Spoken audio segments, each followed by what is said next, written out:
Okay. Omagana Timurandasya Guranjaya Shalakya Chakshurmanitanyane Tasma Sri Gurve Namaha Devam Devam Jaya Hum Krishna Padmanam Sapadva Chakachaya Vaya Asachara Shri Shri Shri Bhakti Bhakti Dev Hearts Ki Jai Jai Shri Krishna Chaitanya Prabhu Nityananda Shri Vedakadadava Shri Reading from Srimad reading from Sri Chaitanya Charitamrita, Madhya Lila, chapter 14.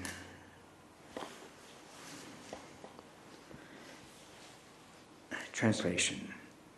When Srimati Radharani's body manifests the ornaments of many ecstatic symptoms, the ocean of Krishna's happiness immediately displays transcendental waves. Now hear a description of different ecstasies, beginning with Kila Kinchita.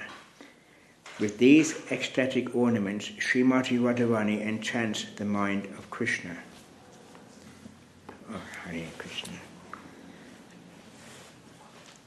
When Sri Krishna sees Srimati Radharani and wants to touch her body, he prohibits her from going to the spot where one can cross the river Jamuna. Approaching her, Krishna prohibits Srimati Radharani from picking flowers. He may also touch her in front of her friends. At such times, the ecstatic symptoms of Kila Kinchita are awakened. First, there is jubilation in ecstatic love, which is the root cause of these symptoms.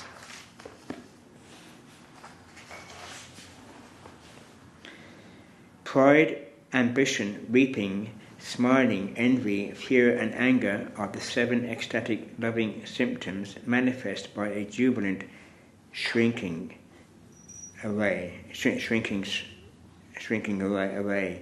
and these symptoms are called Kila Kinchita Bhava. There are 7 other transcendental ecstatic symptoms, and when they combine on the platform of jubilation, the combination is called Mahabhava. The 7 combined ingredients of Mahabhava are pride, ambition, fear, dry artificial crying, anger, envy, and mild smiling. There are 8 symptoms of ecstatic love on the platform of transcendental ambition of jubilation, and when they are combined and tasted by Krishna, the Lord's mind is completely satisfied. Indeed, they are compared to a combination of yogurt, candy, ghee, honey, black pepper, camphor, and cardamom, which, when mixed together, are very tasty and sweet. Lord Sri Krishna is thousands upon thousands of times more satisfied when he sees Srimati Radharani's face light up from this combination of ecstatic love than he is by direct union with her. May the sight of Srimati Radharani's Kila Kinchita ecstasy, which is like a bouquet, bring goodness to all. When Sri Krishna blocked Radharani's way to the Dana Gati, there was laughter within her heart. Her eyes grew bright, and fresh tears flowed from her eyes, reddening them. Due to her sweet relationship with Krishna, her eyes were enthusiastic, and when her crying subdued, she appeared even more beautiful.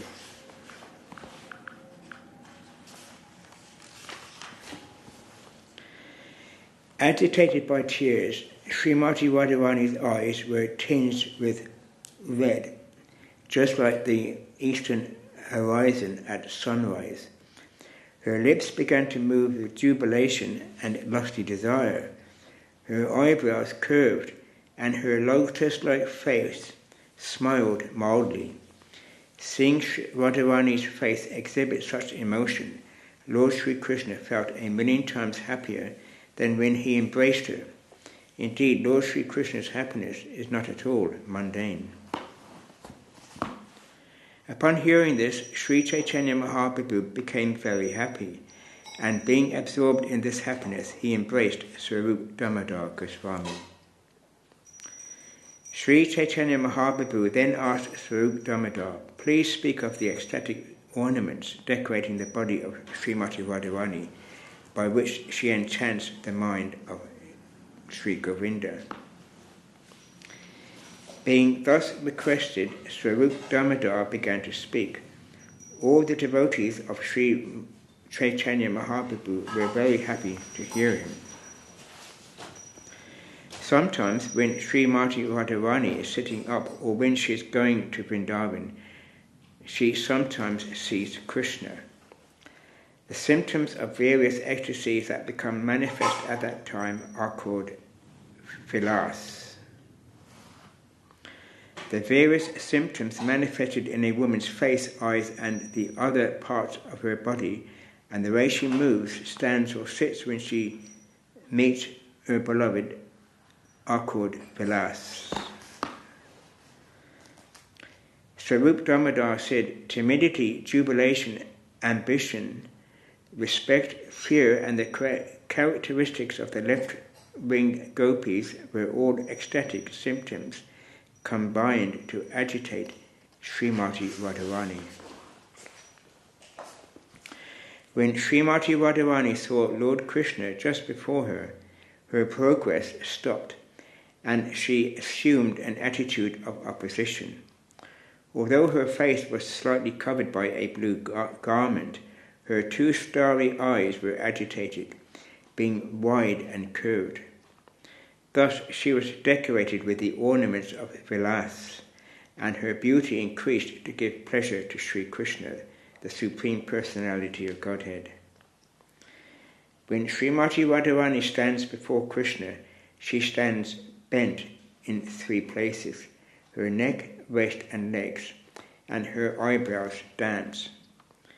When there is an awakening of various ecstatic features on Srimati Radharani's face and in her eyes, the Lalita ornaments are manifest. When the bodily features are delicate and expertly curved, and when the eyebrows are very beautifully agitated, the ornaments of charm called Lalita Alankara is manifest. When Lord Sri Krishna happens to see Srimati Radharani decorated with these Lalita ornaments, they both anxiously want to meet one another. When Srimati Radharani was decorated with the ornament of Lalita Alankara, just to increase Sri Krishna's love, an attractive curve was manifest by her neck, knees and waist. This was brought about by her timidity and apparent desire to avoid Krishna. The flickering movements of her eyebrows could conquer the powerful the powerful bow of Cupid. To increase the joy of her beloved's love, her body was decorated with the ornaments of Lalita Alankara. When Krishna comes forward and greedily snatches at the border of Radharani's sari, she is actually very pleased within, but overly she tries to stop him. This ecstatic dress of Srimati Radharani's is called Kautamita. When it is manifest, she externally tries to avoid Krishna, and she apparently becomes angry, although she is very happy within. When the border of her sari and the cloth veiling her face are caught, she externally appears offended and angry, but within her heart she is very happy. Learned scholars call this attitude Kutamita. Although Srimati Radharani was checking her sari with her hand, internally she was thinking, let Krishna satisfy his desires. In this way she was very pleased within, although she externally displayed opposition and anger. Srimati Radharani externally displays a kind of dry crying, as if she is offended. Then she mildly smiles and admonishes Sri Lord Krishna. Actually, she has no desire to stop Krishna's endeavour to touch her body with his hands. Yet Srimati Radharani, whose thighs are like the trunk of a baby elephant, protests its advances and, sweetly smiling, admonishes him. At such times she cries without tears on her charming face.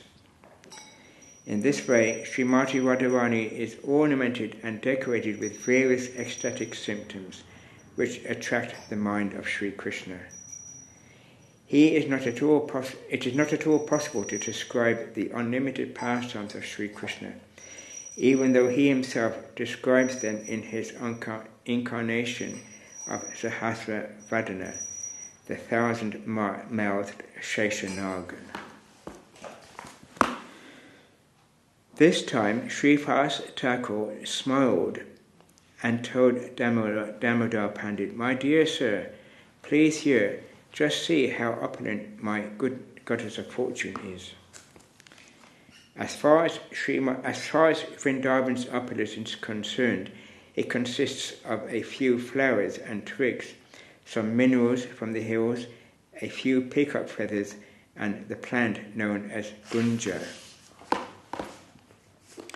When Jagannath decided to see Vrindavan, he went there, and upon hearing this, the goddess of fortune experienced restlessness and jealousy. She wondered, why did Lord Jagannath give up so much opulence and go to Vrindavan? To make him a laughingstock, the goddess of fortune made arrangements for such decoration. Then the maidservants of the goddess of fortune said to the servants of Lord Jagannath, Why did your Lord Jagannath abandon the great opulence of the goddess of fortune, and for the sake of a few leaves, fruits and flowers, go see the flower garden of Srimati Radharani? Your master is so expert at everything, but why does he do such things? Please bring your master before the goddess of fortune. In this way, all the maidservants of the goddess of fortune arrested the servants of Jagannath, bound them around the waist, and brought them before the goddess of fortune. When all the maidservants brought Lord Jagannath's servants before the lotus feet of the goddess of fortune, the Lord's servants were fined and forced to submit. All the maidservants began to beat the Rathakar with sticks, and they treated the servants of Lord Jagannath almost like thieves.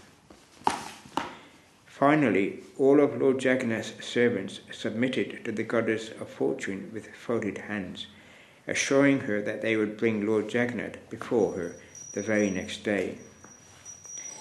Being thus pacified, the goddess of fortune returned to her apartment.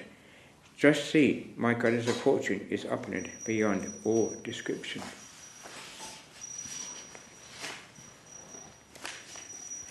Srivas Thakur continued to address Swarup Damodar. Your gopis are engaged in boiling milk and churning it to turn it into yogurt, but my mistress, the goddess of fortune, sits on a throne made of jewels and gems. Srivas Thakur, who was enjoying the mood of Narada Muni, thus made jokes. Hearing him, all the personal servants of Sri Chaitanya Mahaprabhu began to smile. Sri Chaitanya Mahaprabhu then told Srivas Thakur, My dear Srivas, your nature is exactly like that of Narada Muni. The Supreme Personality of Godhead's opulence is having a direct influence upon you. Swarup Damodar is a pure devotee of Vrindavan. He does not even know what opulence is, for he is simply absorbed in pure devotional service. Swarup Damodar then retorted, My dear Srivas, please hear me with attention. You have forgotten the transcendental opulence of Vrindavan. The natural opulence of Vrindavan is just like an ocean. The opulence of Dwarka and Vaikuntha is not even to be compared to a drop. Sri Krishna is the Supreme Personality of Godhead, full of all opulences. and his complete opulences are exhibited only in Vrindavan Dham. Vrindavan Dham is made of transcendental touchstone. Its entire surface is the source of all valuable jewels, and the Chintamani stone is used to decorate the lotus feet of the maidservants of Vrindavan. Vrindavan is a natural forest of desire trees and creepers, and the inhabitants do not want anything but the fruits and flowers of those trees. In Vrindavan there are cows that fulfill all desires, Karnadamanus, and their number is unlimited. They graze from forest to forest and deliver only milk. The people want nothing else. In Vrindavan, the natural speech of the people sounds like music, and their natural motion resembles a dance. The water in Vrindavan is nectar, and the Brahmajyoti effulgence, which is full of transcendental bliss, is directly perceived there in its form. The gopis there are also goddesses of fortune, and they surpass the goddess of fortune who abides in Vaikuntha. In Vrindavan, Lord Krishna is always playing his transcendental flute, which is his dear companion.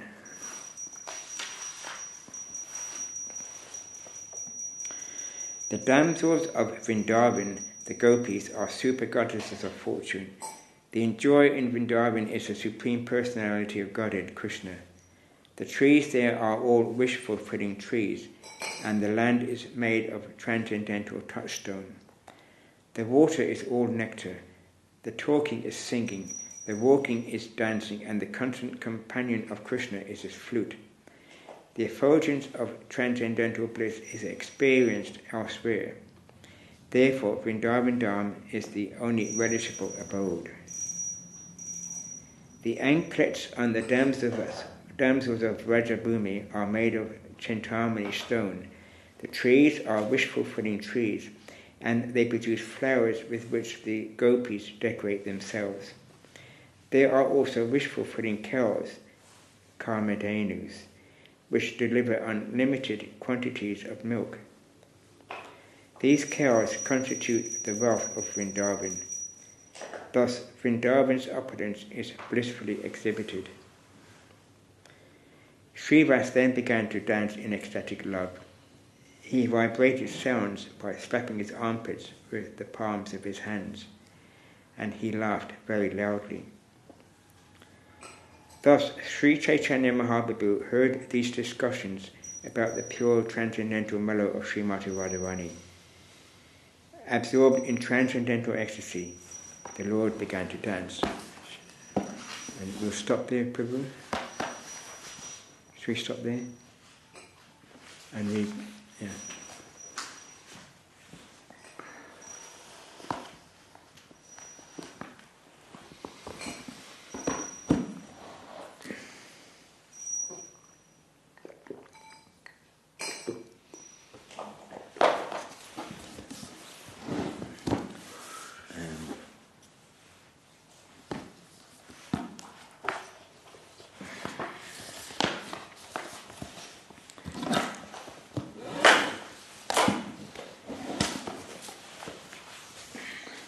Okay, so now we're reading from Revealed Truth by His Divine Grace, Srila Sundar Govinda Maharaj Ki Jai.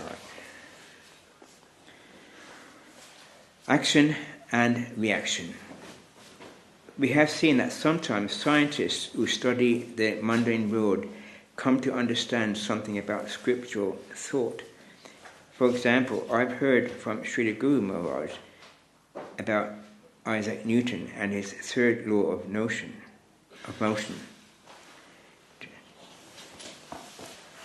We've read this, haven't we? We read this one. We read this. When you were not here, we read something. But okay. I don't know where. Oh, sure, I can. Which page is it? Even though I think we read it again before. Oh, really? Yeah, I'm pretty sure. And I'll read it again. Which chapter is that?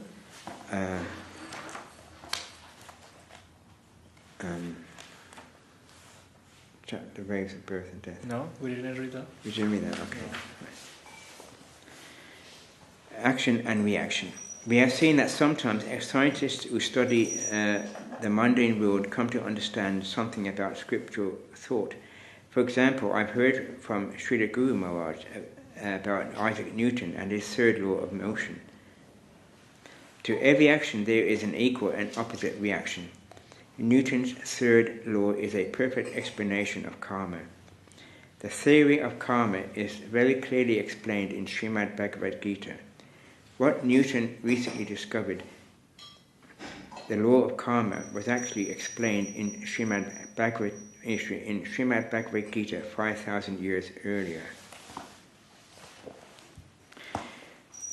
Within the mundane universe, pious jivas, this is the translation of that verse. Within the mundane universe, pious jiva souls enjoy in the heavenly planets, and impious jiva souls suffer in hellish planets after leaving their earthly bodies. When the jiva souls' positive or negative karmic reactions are finished, they are born again in the earthly plane. Srimad Bhagavad Gita explains in this way how creation and the role of karma revolve within the material environment. The mundane universe is a passing show. The jiva souls are constantly revolving up and down through the different species and planes of life in this universe, according to their karma. The jiva souls try in many ways to find satisfaction, but none of their attempts are successful. In material life, the jiva souls are this is a translation from a verse from Sri Chaitanya Charitamrita. In material life, the jiva souls are sometimes raised to heaven or material prosperity, and sometimes drowned in a hellish situation by their karma. This experience of the jiva soul is similar to a king's punishment of a criminal. When a king wants to punish a criminal, he orders his servitor, "Take this criminal, drown him, and until he is nearly dead, raise him up, give him one breath, and then force him under water again." The jiva soul's existence and passing enjoyment in this world is comparable to being forced above and below water again and again. The equal and opposite reactions of the jiva soul's exploitative actions, done even for survival, force them into this condition. Inescapable karma. We can also recognize Newton's third law in another verse of Srimad Bhagavad Gita. Matra sparsas tu kuntaya shitosna sukha dukkada aga ma payano nityas tam stitik sastra bhavata. Bhagavad Gita 2:14. Heat, cold, happiness, sadness, and all the other phases of mundane life come and go. They are a passing show. Whenever happiness comes, sadness follows it, and whenever sadness comes, happiness follows it. This is the nature of the material environment. The jiva souls must tolerate these changes. Happiness and sadness are actually the reactions of the jiva soul's own activities. All of the jiva soul's experiences and actions register within the cyclic system of karma, and no jiva soul can avoid the reactions produced by karma.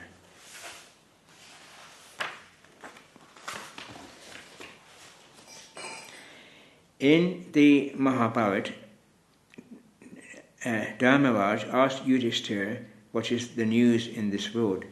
Yudhishthira replied, I'll skip the Sanskrit, and this is the translation. "The news of this world is that the conditioned jiva souls are being cooked by Maharaj, universal time, in brackets, in the pot of worldly illusion, which is heated by the fire of the sun and burns on the firewood of the days and nights.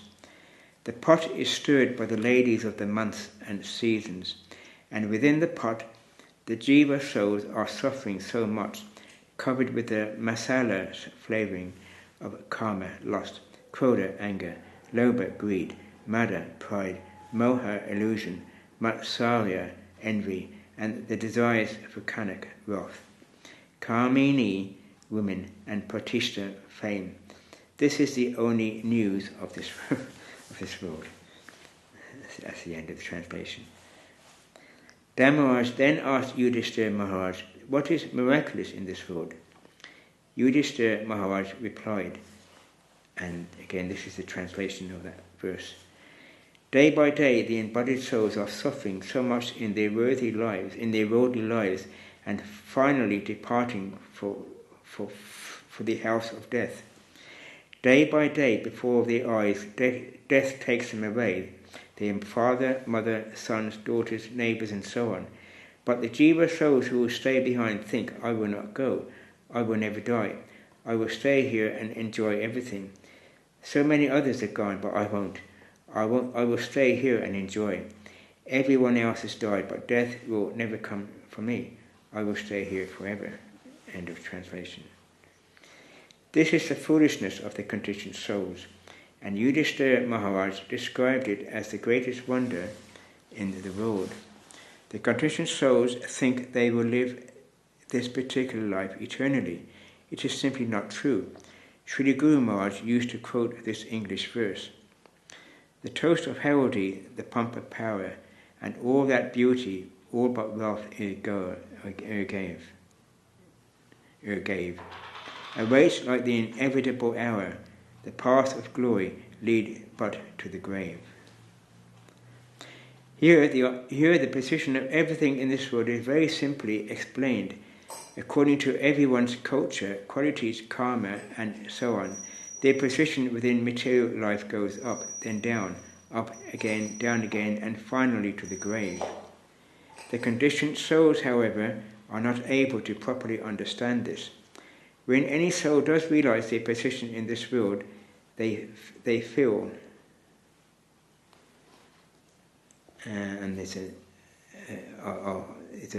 verse from Moha Magda Stohan, and I'll just read the translation.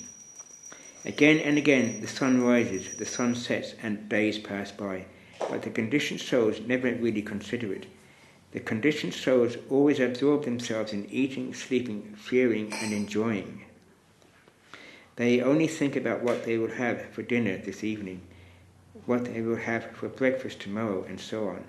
While they are thus absorbed in material life, the days continue to pass, and beyond their control, time flows on.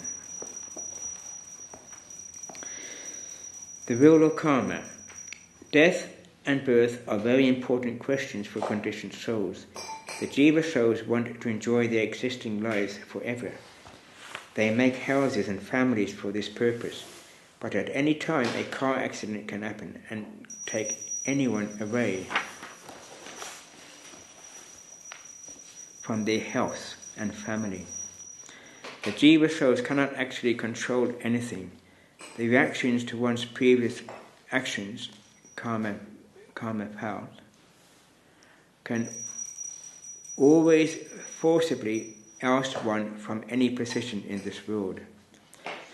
Karmic reactions bring birth, death, old age, disease, happiness, and sadness to the jiva souls within this material world. The jiva souls never know when death will come to them, and they will have to leave everything to take another birth. According to their karma, jiva souls may receive a human birth again, or may revolve through the 8,400,000 varieties of species in this world. No one can stay in their present body forever. Everyone must change bodies according to the laws of karma. No one knows where their karma will take them, where they will stay, what they will do, what their future will be. They only know that the karma chakra, the wheel of karma, must push them forward. To every action there is always an equal and opposite reaction. Within the material environment, the karma chakra is always cycling, and the reactions to everyone's previous actions are happening automatically. Leaving the body. The waves of birth and death are always flowing within this environment, carrying away the jiva souls. Some people think that dying in a plane crash is very terrible, but actually it is not an unhappy way to die. Before a plane crashes, when it is falling towards the earth, people lose their senses. When they die, they do not feel what happened. They only realize later, I'm out of my body, and wonder, where is my body? Where is my leg? When their awareness returns to them after they die, they immediately recognize, I am detached from my body. Then they begin to search for their body. When they see one body part over here and one body part over there, they think, how could I ever live in that body again? It is not possible. After jiva souls depart from the body, they often try to enter back into it. But when a jiva soul leaves a body, there is no power for the body to run. And because of that, the heart does not beat, and the body stops functioning. When this happens, the body begins to degrade, and after it has degraded, it cannot work again properly. In this way, it becomes impossible for jiva souls to re-enter their previous bodies. After trying to re-enter its former body and being unsuccessful, a departed jiva soul becomes very sad and finally begins following his body around. Even though he can't enter back into his body, he cannot forget his body. Until his body is cremated, a departed jiva soul follows his body and again tries to enter into his body. But once a jiva soul has left his body and the body degrades, the jiva soul cannot enter into his body again.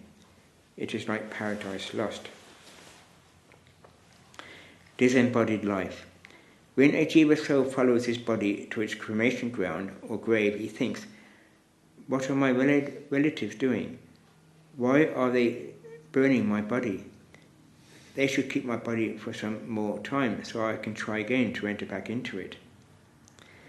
When his body is finally burned or buried, the jiva soul feels very helpless. He wonders, where shall I go now?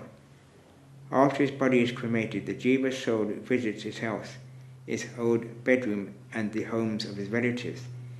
He sees his son or mother or father crying, and he also feels very sad. He wants to show himself to his relatives, but he cannot. He tries to talk to his relatives, but they cannot hear him talking. Frustrated, he may go back to the cremation ground where his body was. Left without shelter, the jiva soul wanders around and around helplessly. He may stay at the cremation house thinking of his body, and other souls who were also cremated the same day may be theirs as well. He will see those souls and talk with them. They may be the souls of rickshaw and wallas or kings or anything else. In life, a rickshaw or walla cannot speak with a king, but when they have left their bodies, they may live together in a tree near their cremation ground.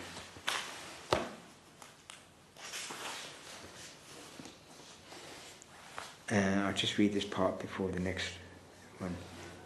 In this way, the departed soul lives after his body is cremated, and he feels very hungry and thirsty, although he is unable to eat or drink. The departed soul still has his subtle body, his mental body, which contains all his feelings and desires, so he lives in a very helpless condition, full of desires, with no way to satisfy them. Should we stop here? Yeah. Jai Shri Govinda Maharaj Ki Jai.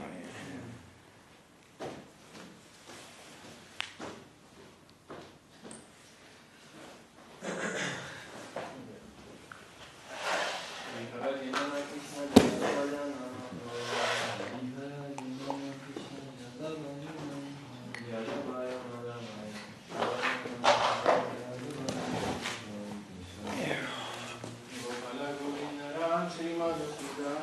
Gopala Govinda Ram Sri Madhusudana Giridhari Gopina Giridhari Gopina Namo Chaitanya Nityananda Sri Advaita Chandra Gadadava Sri Vasari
Guru Gaanga Gandava Govinda Sundar Giridhari Gopal Ju Ki Jai.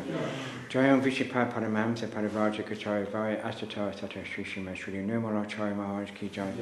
Jayam Vishipa Paramahamsa Paravaja Kachari Vaya Astata Sata Sri Shima Shri Bhakti Sundar Govinda Dev Goswami Maharaj Ki Jai. Jayam Vishipa Paramahamsa Paravaja Kachari Vaya Astata Sata Sri Shima Shri Bhakti Shri Dave Goswami Maharaj Ki Jai. Jai Om Vishwabhad Paramamsa Paravajika Jai Bhaya Asatara Sata Shri Shrimati Vibhakti Siddhanta Saraswati Thakur Ki Jai. Jai Om Vishwabhad Shri Gaurika Shoridas Babiji Maharaj Ki Jai. Jai Om Vishwabhad Shri Sachit Ananda Shri Bhaktivinoda Thakur Ki Jai. Jai Om Vishwabhad Shri Jagannath Das Babiji Maharaj Ki Jai. Shri Rupanuga Guru Varga Ki Jai. Namachar Shri Haridas Thakur Ki Jai. Shri A.C. Bhaktivedanta Swami Prabhupada Ki Jai. Ananta Koti Vaishnava Vrinda Ki Jai. Shri Baladev Vijay Bhushan Ki Jai. Shri Vishwanath Chakravarti Prabhu Ki Jai. Shri Narottam Shamananda Srinivasacharya Prabhu Ki Jai. Shri Vrindavan Das Thakur Ki Jai. Shri Krishna Das Kaviraj Ki Jai. Shri Rupa Goswami Sanatan Goswami Raghunath Pata Goswami Shri Jiva Goswami Gopal Pata Goswami and Raghunath Das Goswami Ki Jai. Sarvaswada Shri Nityananda Prabhu Ki Jai. Sarvaswada Sriman Mahaprabhu Ki Jai. Jai Shri Shri Radha Krishna Gopi Gopinath Swami Kun Radha Kun Giri Govardhan Gopal Ki Jai. Shri Lakshmi Varaha Devi Ki Jai. Shri Bhakti Vigna Vinasaya Sini Singadev Ki Jai. Bhakti Prabhaya Palad Maharaj Ki Jai. Tosi Maharani Ki Jai. Grantaraj Srimad Bhagavatam Chaitanya Charitamrita Ki Jai. Ganga Janamarati Ki Jai. Vishwa Vaishnava Raja Sabha Ki Jai. Arkamat Raja Sri Chaitanya Mat Ki Jai. Tardiya Sakamat Ki Jai. Sri Chaitanya Sarasvat Mat Ki Jai. Vishwa Bhirapi Tardiya Sakamat Ki Jai. Sri Dan Mayapur Ki Jai. Sri Dan Napavik Ki Jai. Vrindavan Purushottam Dham Ki Jai. Govinda Kun Ki Jai. Sri Sadashva Ganga Dwarja Ki Jai. Samaveta Vaishnava Mandana Ki Jai. All the assembled devotees Ki Jai. Jai Harinam Sankirtan Ki Jai. Let her go with Premanandi Hari Hari Bol.